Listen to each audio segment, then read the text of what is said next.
Lady waits to use the bathroom every night at closing call. Never again. When I was working as a barista, there were 2 nights a week the closest would have to sweep and mop the entire coffee house, supposedly in 15 minutes. This was impossible to do, so I would do what I could throughout the evening and do the rest once everyone was gone, often going over on time. There was a lady who started coming in a few hours before close, and she'd drag her poor dog in too. She would just ask for hot water free with the excuse that she didn't like any of our 50 bajillion teas. She would use a tea bag she brought from home. I don't remember why we let her stay TBH once we started cracking down on the fact that to use our Wi-Fi you have to order something. She made a scene and stopped coming in. A couple times she'd order something and then complain that it wasn't good. But she always took advantage of many hot water refills. Important later. Every night I would announce closing. Like clockwork. She would take her sweet damn time packing everything up and then head for the bathrooms. Every night we would finish and be ready to leave and she'd still be in there.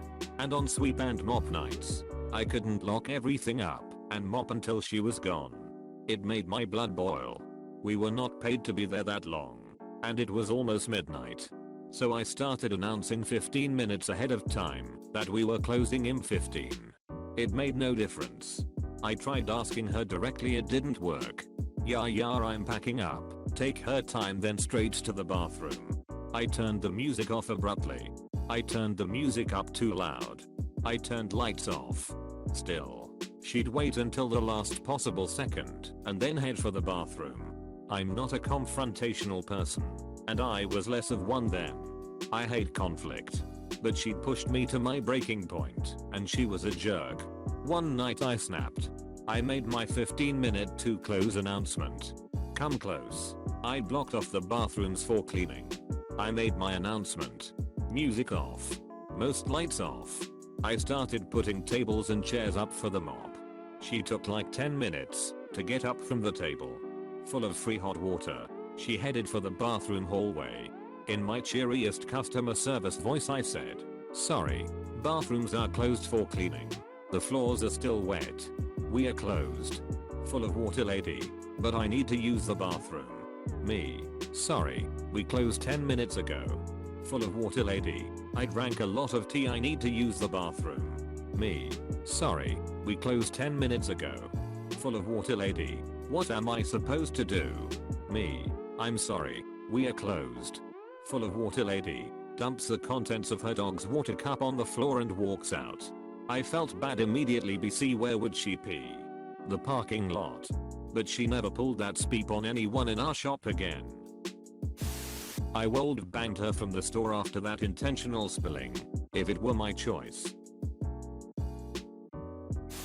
Now I don't feel so bad about my old Mr. Jones who camps out in my dining room from like 8 PM to 11 p. when I have to close the dining room.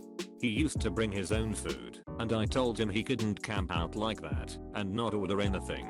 So now he orders something. The same thing every night, but he explains it to us like we've never heard it before. A plain and dry burger, well done, but not too well done, with no salt and pepper. And then he needs 6 pepper packs and 4 ketchup packs, 8 napkins and a plastic knife. Oh, and a senior cold drink, but no lid or straw. He doesn't usually order this until about 1015 p. after he's read the entirety of the daily newspaper. 1. After that, banger. No one has time for that. 2. It seems you may have been underpaid for your time at work. You are supposed to be paid for your time at work, not when the boss thinks you should be done by. No. 2 always gets me. It's illegal. So many people seem to just accept their management don't want to pay them. At least collect evidence, then file a case when you leave. If it's rejected, report them to the government. I worked fast food a long time ago. We had an all-you-can-eat fish night on Thursdays, and this large family would always come in at 10 minutes before closing. We'd still close down all the fryers except for one. I'd still let staff on the other side of the dining room and out the chairs up in the other side. They were usually there for an hour after closing, but we'd do as much as we could. It never seemed to faze them. We never got in trouble for working any extra time because our store manager understood we had to stay extra. I was a shift manager. I think service people are under too much time pressure to save minutes these days. I've posted this before. I used to work at a coffee shop, generally evening shift.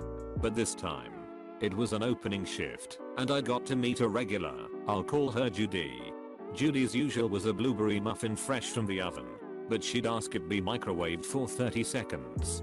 After receiving it, she'd complain how it just falls apart and just demand a new one.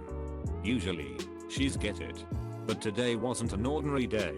We had just gotten word that the store would be permanently. I was working with my assistant manager, who for story purposes was a middle-aged, flamboyantly gay man named Terry.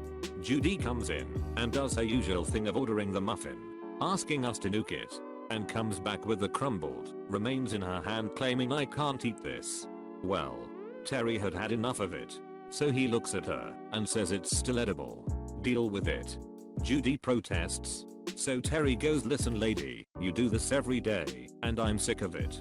I'm not giving you another muffin. That's your muffin. That's all you get. She, of course demands to speak to a manager. Cue that wonderful meme comic, where Terry goes I'm the manager. Judy huffs and walks out, leaving her muffin on a table. Do these Judys get satisfaction out of getting what they demand? Wasting food? Are that lacking in self-awareness to know what they want? Why are people this way, and why do we all have to share public space? Every retail worker has a customer like this one. Here was mine.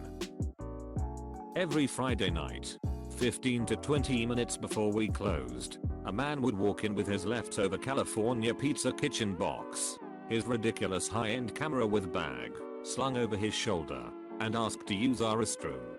Well, he only asked the first 3 times. Then he assumed he had permanent bathroom rights. Our bathroom wasn't actually for customer use, because our manager didn't want to clean up after negligent parents, and didn't think it was right to make us do something that she wouldn't do.